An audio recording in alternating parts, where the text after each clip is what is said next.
ഓം ശ്രീ ഗുരുഭ്യോ നമ. അമ്മ ശ്രീലങ്കയിൽ കാറിൽ യാത്ര ചെയ്യുന്നു. ആ കാറിൽ ആധുനിക പാശ്ചാത്യ സംഗീതം ഒഴുകിയിരുന്നു. അമ്മ അത് ശ്രദ്ധിച്ചു. പിന്നീട് മെല്ലെ ആ പാട്ടിനനുസരിച്ച് താളം പിടിക്കാൻ തുടങ്ങി. കുറെ കഴിഞ്ഞപ്പോൾ അമ്മ നന്നായി താളം പിടിച്ചു.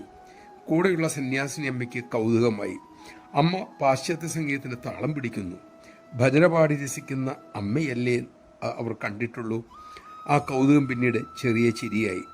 അമ്മ വിസ്മയത്തോടെ സന്യാസിനിയോട് ചോദിച്ചു, എന്ത് പറ്റി, എന്താ ഇപ്പോൾ ഇവിടെ ഉണ്ടായത്?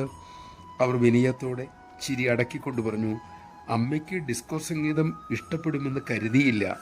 അമ്മ പുഞ്ചിരിയോട് പറഞ്ഞു, മോളെ, സംഗീതം ഏതുമാകട്ടെ, ആ രാഗത്തിലെ ദേവതയെയാണ് അമ്മ അനുഭവിക്കുന്നത്. നമഃശിവായ. സമദർശി എപ്പോഴും എന്തിലും ഏതിലും ദിവ്യതയുടെ സ്ഫുരണങ്ങളെ മാത്രമേ കാണുകയുള്ളൂ. അവർക്ക് തള്ളിക്കളയാനായി ഈ പ്രപഞ്ചത്തിൽ യാതൊന്നും തന്നെയില്ല.